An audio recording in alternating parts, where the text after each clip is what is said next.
BCom second year के प्यारे बच्चों, स्वागत है आपका इंडिया स्वेप्टी में। लगातार आपको अभी कॉस्ट की वीडियो मिलते जा रही है, तो इसको फ़ायदा उठाओ, देखो ध्यान से और सीखो। इसमें हम यूनिट 1 का चैप्टर 4 पढ़ रहे हैं, जो कि है सामग्री लागत लेखांकन। ठीक है, और इस पर मैंने आपको फीफो विधि के लिए 2-3 वीडियो बनाया था, जिसमें आप फीफो विधि को बहुत अच्छे से सीख सकते हैं। पहले आओ पहले जाओ। आज हम सीखेंगे लिफो विधि। लिफो विधि का उदाहरण नंबर 9 है, जिसमें छोटा सा क्वेश्चन दिया हुआ है। इसको और मैं थोड़ा जूम कर देता हूँ ताकि आपको पढ़ने में असुविधा ना हो। ठीक है, देखो लिफो विधि फीफो से थोड़ा अलग है। फीफो विधि में जो पहले आता है वो पहले जाता है, लिफो में जो बाद में आता है वो पहले जाता है, पहले वाला पहले नहीं जाता। ठीक है, बस ये अंतर है। देखो 1 तारीख को प्राप्त हुआ 300 यूनिट 2 रुपये के हिसाब से। 3 तारीख को निर्गमन हो गया 125 यूनिट। 14 तारीख को 250 यूनिट मिला 3 रुपये के हिसाब से। 16 मार्च को 750 यूनिट चले गए। 20 मार्च को 560 यूनिट है 2.5 रुपये के हिसाब से। 22 मार्च को ही 20 मार्च को आने के बाद 22 मार्च को 90 यूनिट चले गए।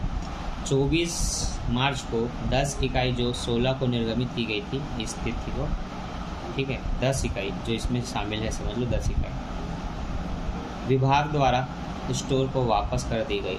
31 मार्च को 4 इकाइयों का अंतर स्टॉक निरीक्षण के दौरान पाया गया। इकाइयों की कमी को सामान्य हानि माना जाएगा, अतः यह ऊपरी व्यय की तरह चार्ज किया जाएगा। ठीक है, तो ये पूरा एक क्वेश्चन रहा, जिसमें जब कोई संयोजन आपको मिलता है नीचे में, तो उस तारीख पर आपको उसको करना पड़ता है। ठीक है, तो सामान्य सा क्वेश्चन देखो। पहले मैं आपको यहीं पर समझाता हूँ, फिर बना के भी बताऊँगा। ठीक है,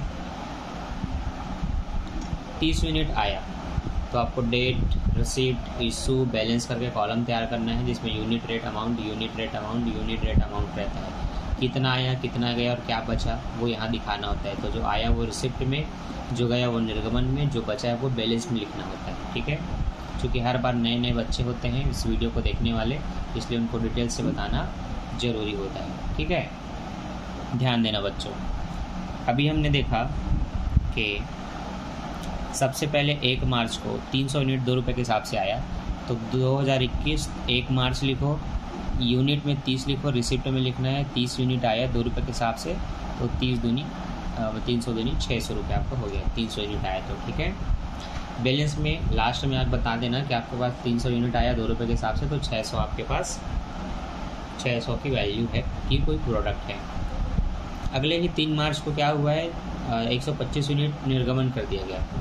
तो पहले आओ बाद में जाओ, इसका मतलब ये नहीं कि बात का आपको पता ही नहीं है तो पहले वाले को कुछ करोगे ही नहीं, पहले वाले को सेल करना पड़ेगा। अगर आपको सेकंड और नहीं पता तो मान लो यहाँ पर 1 तारीख को ये मिला, 2 तारीख को ये मिला, ऐसे दिया रहता, तो अगर निर्गमन 3 को होता तो सेकंड वाले को करते। ये है लिफो विधि, जो लास्ट में आया वो जाता है ना। तो चूँकि अभी हमारे पास केवल 1 तारीख का माल है, तो जो अगर मैं 3 तारीख को सेल करता हूँ तो उसी में से करूँगा। तो निर्गमन हो गया 125, तो 125 जा रहा है, वही 2 रुपये का जो है उसी के हिसाब से जाएगा, तो 250 आपका जाएगा। 125 यूनिट 250 होता है। तो आपको बताना है कि 300 में से 125 जा रहा है, तो आपके पास 175 यूनिट्स बचे। कितने बचे? 175 यूनिट्स। ठीक है, अब चूँकि 250 जा रहा है तो 600 में 250 जाने के बाद कितना बचेगा? 600 में 200 गया 400, 400 में 50 गया 350। तो आपको यहाँ पर बता देना है आपके पास 350 का माल बचा हुआ है। ठीक है, आगे बढ़ते हैं। 4 तारीख को क्या हुआ है, 250 का आया है 3 रुपये के हिसाब से यूनिट है ना। तो 14 तारीख को लिखना है और 250 लिखना है यूनिट्स, 3 रुपये इसका रेट, और 250 25 से 75 750 यूनिट्स आया। अब आपको यहाँ पर सीधा करके लिखना है कि पहले आपके पास 175 बचे थे, अभी आपके पास 250 यूनिट और आया, ये है। ठीक है, तो टोटल मिलाकर आपके पास कितना हो रहा है, पहले 350 के माल थे, अभी 750 के हो गए, तो 1100 का है। तो यहाँ पर टोटल करके 1100 लिख देना है, जो इन दोनों का टोटल होगा। ठीक, बुक में थोड़ा बीचों बीच नहीं लिखा था, कुछ में मिस्टेक होता है, तो आपको उसको देख करके समझना है। ठीक है, इसलिए मैं बोल रहा हूँ बना के बताऊँगा, पर अभी समझो। अब अगले ही 16 तारीख को क्या बोला है, देखो 16 तारीख को बोला है कि जो निर्गमन हुआ है तो उसी 16 को क्या हुआ, 10 इकाई की वापसी भी आई है। तो देखो सबसे पहले निर्गमन को दिखाया है, 125 यूनिट का निर्गमन होगा तो निर्गमन 125 यूनिट, ठीक है। सेकंड वाला जो आपका माल है उसको आप बताएंगे जो कि 3 रुपये के हिसाब से वो जाएगा, क्योंकि जो फर्स्ट आता है वो फर्स्ट नहीं जाता, जो सेकंड आता है वो जाता है ना। तो सेकंड में जो आया था वो 3 रुपये के हिसाब से था, तो जो आप 175 यूनिट सेल करेंगे वो 3 रुपये वाले का ही करेंगे। तो इस तरह से 175 दिया 525 होगा। तो अब आपको बताना है कि जो 250 आया था उसमें से 175 चला गया, तो उसमें से 175 आपके पास है ना। और ऐसा इसको काट वाट के आपको बताना पड़ेगा, ठीक है। देखो पहले आपका यहाँ तक का क्लियर है कि ये दोनों का मिला कर के इतना था। अभी आपके पास वो 175 पहले का एज इट इज़ है, 250 में से आपने 175 का माल बेच दिया तो 75 का यूनिट्स बचा आपका। तो 175 दूनी आपका कितना होगा, 75 दूनी 150, 100 दूनी 200, तो लगभग 200 और 350, 350 75 दिया आपका कुछ 75 दूनी 150 होता है, 150 और ये आपका 125 समथिंग कुछ होगा, हाँ 175 समथिंग कुछ। इन दोनों को जोड़ करके ये आपका 575 आ गया, ठीक। अब 20 तारीख को क्या किया गया है, देखो 20 तारीख को 560 यूनिट आया है। तो 20 तारीख को 560 यूनिट 250 रुपये के हिसाब से आपका 1400 हुआ। तो पहले बता देना ये जो आपके पास 2 रुपये के हिसाब से बचे हैं, ये 3 रुपये के हिसाब से बचे हैं, ये 500 रुपये के हिसाब से आया, तो ये टोटल हुआ 1975 का, ठीक है। 22 तारीख को क्या हुआ है, 22 तारीख को निर्गमन हुआ है 90 यूनिट, है ना। तो जो अभी लास्ट में आया 2.5 रुपये के हिसाब से उसको भेजेंगे, है ना, उसमें से भेजेंगे। तो देखो 90 यूनिट निर्गमन कर रहे हैं तो निर्गमन में लिखे हैं यहाँ पर, लेकिन 2.5 रुपये के हिसाब से हम मल्टीप्लाई करके देंगे तो 225 हो रहे। बताने कि पहले के 175 के माल है 2 रुपये के हिसाब से, फिर 75 रुपये का और है 3 रुपये के हिसाब से, और अभी जो आपके पास 500 कुछ का आया था उसमें से 90 चला गया, तो जो 2.5 रुपये के हिसाब से आया था है ना उसमें से ये चले गए। तो आपके पास कुल इन तीनों का मल्टीप्लाई कर जो आया वो 1750 का बचा है, ठीक है। अब यहाँ पर 24 तारीख को ये जो डेट था ना, 24 तारीख को मैं 16 समझ रहा था, 24 तारीख को 10 इकाई जो कि 16 मार्च को निर्गमित किया गया था विभाग द्वारा स्टोर को वापस कर दिया गया, और 31 मार्च को 4 इकाइयों के निरीक्षण में पता चला कि वो कम पाया गया, ठीक है। तो देखो 24 तारीख को क्या किया गया है, 10 यूनिट की जो रिटर्न हुआ है उसको दिखाना है। 10 यूनिट 3 रुपये के हिसाब से। अब जो 16 तारीख वाला था वो कितने का था वो आपको यहाँ पर देखना पड़ेगा, ठीक है। 16 से पहले वाला जो था 3 रुपये के हिसाब से 30 यूनिट का चला गया, और चला नहीं आ गया। और फिर 31 मार्च को जो कमी होती है उसको शॉर्टेज इशू में दिखाना होता है, जितने की भी कमी हो शॉर्टेज बोलते हैं उसको, इधर दिखाना है। तो 10 और 3 का गुड़ा करके 30 रुपये हुए, जो 4 की कमी हो गई उसको यहीं पर बता देना, टोटल इतने का लॉस हो गया। तो जो ये 1780 था उसमें 40 रुपये की कमी को आपको यहाँ पर ऐसे काट के बता देना है कितने का बचा बोल के, ठीक है। तो बस ऐसे ही आपको दिखाना है। ये है लिफो विधि। ये क्या है, लिफो, इसमें जो पहले आओ वो पहले नहीं जाता, वो बाद में जाता है। अब ऐसे ही आपका ये एक और है उदाहरण 10, ठीक। ये भी वैसे ही क्वेश्चन है, पहले आओ बाद में जाओ ऐसा वाला है, ठीक है। तो जो बाद में जाता है वो पहले मतलब जो बाद में आता है वो पहले जाता है इस रूल के अनुसार। तो देखो 2021 को 1 मार्च को 200 यूनिट 5 रुपये के हिसाब से आया।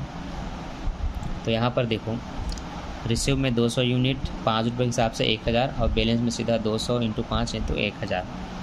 फिर है 1 तारीख के बाद 5 तारीख को निर्गमन 150। तो ये वाले 5 तारीख में देखो 150 का निर्गमन 5 के हिसाब से 15 × 5 = 75, 750 यूनिट चले गए। 200 में से 150 यूनिट चला गया तो 50 यूनिट बचेगा। तो ऐसे नीचे में लिखना है 50 यूनिट बचा 5 रुपये के हिसाब से, तो आपके पास केवल 250 अमाउंट है अभी। अगला है आपका 10 तारीख को 100 यूनिट आया 6 रुपये के हिसाब से। तो 10 तारीख 6 यूनिट आया 6 रुपये के हिसाब से 600 आया। यहाँ पर बताना है कि पहले 50 का बचा है और अभी 100 का और आ गया। तो जो 50 का था वो 5 रुपये के हिसाब से आपका 250 हुआ, और ये 600 हुआ, तो 250 600 टोटल मिला कितना होगा 800 कुछ होगा ना। अब देखो इसमें जोड़ के नहीं लिखा है, अभी गधे लोग अलग अलग लिख दिए हैं। इन दोनों को टोटल करके यहाँ पर आपको एक साथ ऐसे लिखना होता है, ठीक है। आपको ध्यान रखना है, ये बुक कभी अलग कर देता है, कभी एक कर देता है, ये कन्फ्यूजन क्रिएट कर रहा है। एक साथ लिख देना है। आगे देखो, बोला है 10 मार्च को क्रय किया गया 5 किलोग्राम सामग्री दोषपूर्ण पाई गई, वह 14 मार्च को विक्रेता को वापस कर दिया गया, है ना। तो 10 मार्च को जो ख़रीदा गया था उसमें से 5 किलोग्राम की कमी पाई गई, है ना। इसको नेक्स्ट में दिखाएंगे, ठीक है, नेक्स्ट में दिखाएंगे कितने का कमी हुआ है। चलो आगे बढ़ते हैं। 10 के बाद अभी 12 तारीख को क्या हुआ है, 100 यूनिट का सेल हुआ है। ये 12 तारीख 100 यूनिट, लेकिन उसमें आपको जो 5 की कमी थी उसको वहीं पर दर्शा देना है, ठीक है। 10 तारीख के बाद जो 12 में हो रहा है, इसलिए आप 95 यूनिट यहाँ पर बताएंगे। उसमें से 5 यूनिट आपका ये नुकसान में चला गया है, 5 यूनिट रिटर्न हो चुका है। तो आपका 95 का 6 से गुणा, जो सेकंड वाला है ना 6, उससे गुणा करके आप बताएंगे इतने का निर्गमन होगा। तो 570 आपका हो रहा है ना। और एक 5 का डैमेज हो गया, आप ये बता देना है। तो इस तरह से जो पहले 50 के थे उसमें से 5 का डैमेज हो गया है, तो वो 45 बचा, जो 5 रुपये के हिसाब से 225 हो रहा है। और डैमेज का जो वैल्यू है वो 6 पंचे 30 हो गया। और जो 50 यूनिट बचा था ना 45 के हिसाब से, उसका इतना हो रहा है, ये दर्शा देना है, ठीक है। आगे 15 मार्च को 400 यूनिट आया, तो 400 × 7 2800, ठीक। तो बताना पहले के 45 यूनिट, 400 यूनिट, फिर 45 यूनिट, फिर है 200 यूनिट, मतलब हाँ ये इतना इनका अलग अलग अमाउंट ऐसे बताया है, जबकि जोड़ के बताना चाहिए। अगला 15 के बाद 18 को 200 निर्गमन, 18 तारीख 200 निर्गमन 7 रुपये के हिसाब से, जो लास्ट वाला है हमेशा वो निर्गमन होगा, याद रखना। तो 200 और 7 का गुणा करके 1400 बोल दिए हैं। अब इधर कचरा में मैं आपको क्या बताऊं, जो शुरू से बचते आ रहे हैं उनको लिखते हुए चलना है। ये थोड़ा गैप दे करके ना लिखा है, इसलिए कन्फ्यूजन होता है। जो सबसे पहले बचा है उसको बताना होता है, उसके बाद वाले को बताना होता है कि उसमें से इतने चले गए हैं बोल करके, फिर जो बचा उसको लिख करके यहाँ पर टोटल करना होता है। अलग अलग बता रहे, कोई दिक्कत नहीं, अलग अलग लिखो और सरल है आपके लिए। अगला है आपका, इसमें क्या बोला है, 18 के बाद 20 तारीख को 100 यूनिट और निर्गमन हुआ। तो देखो 20 तारीख है, 100 निर्गमन हुआ, तो वही 7 रुपये में से जो है ना, क्योंकि 400 यूनिट था, 200 चला गया, 100 और चला गया, तो उसी में से भी जाएगा, क्योंकि अंतिम में वही है, 700 का चला गया। तो फिर 45 बचा है, 200 में से 100 बचा है, क्योंकि 100 चला गया। ऐसे करके इनको टोटल करके यहाँ पर बताना है। अब है आपका 22 तारीख को 200 यूनिट आया 8 रुपये के हिसाब से। तो 22 तारीख 200 यूनिट आया 8 रुपये के हिसाब से, तो 1600 आया। तो अब यहाँ बता दोगे कि पहले 45, फिर 100 का, फिर अभी 200 का आया। सबका अमाउंट यहाँ अलग अलग बताना है। अब है आपका 22 के बाद 30 है ना, 30 मार्च को। तो 30 मार्च को जांच करने पर 2 किलोग्राम अधिक पाया गया, और 30 मार्च को 250 ग्राम इशू किया गया है। तो देखो 30 मार्च को जो 250 ग्राम देना है, ठीक है। तो बाद में जो आया है वो खुद 200 ग्राम था, 800 रुपये के हिसाब से जो आया है वो जाएगा 8 रुपये के हिसाब से, है ना। तो उनका गुणा करके बताया 1600, और चूँकि 50 और देना है, तो जो उसके जस्ट ऊपर वाला था 100 यूनिट, उसमें से 50 जाकर जिसका मूल्य 7 रुपये था। तो ये 1600 इसमें से और 350 इसका पड़ेगा, टोटल कॉस्ट ये हो गई। तो उसके बाद जो जितना बचा उसको यहाँ पर बता देना है, कितना बचा करके। ये वाला सेकेंड में बोला है कि सुपर प्रॉफिट हुआ है 2 किलोग्राम का। तो प्राप्त हुआ है 2 किलोग्राम 8 रुपये के हिसाब से, जो लास्ट होता है उसके हिसाब से बताना है। 8 रुपये वाला जो था 16, तो जो 2 किलोग्राम बढ़ा है उसको अलग से ऐसे लिख करके बता देना है कि 2 किलोग्राम एक्स्ट्रा आपके स्टॉक में आए, ठीक। इसको बोलते हैं पहले आना पर बाद में जाना, और जो बाद में आए वो पहले जाता है, ठीक। ये थी आपकी लिफो विधि, ठीक है। लिफो विधि के ऐसे बहुत सारे क्वेश्चन मिलते हैं, फिर बाद में हम लिफो विधि भी सीखेंगे। अब लिफो के और भी हम प्रैक्टिकल क्वेश्चन और फीफो के भी प्रैक्टिकल क्वेश्चन बना सकते हैं, पर वो वीडियो आपको तभी मिलेगा जब इस वीडियो पे आपके 1K लाइक कंप्लीट हो जाएंगे। अभी तक एक ही महीने के अंतर्गत किसी भी वीडियो में 1K लाइक नहीं पहुंचा है। तो मैं चाहता हूं इस वीडियो पे 1K लाइक आए, तभी कॉस्ट की और वीडियो आएंगी, नहीं तो अभी इसको रोक दिया जाएगा। तो आपको कॉस्ट की कंटिन्यू वीडियो चाहिए चैप्टर वाइज। तो जो भी बच्चे सेकेंड ईयर के देख रहे हो, लाइक करो, 1000 लाइक होना चाहिए। Bye bye.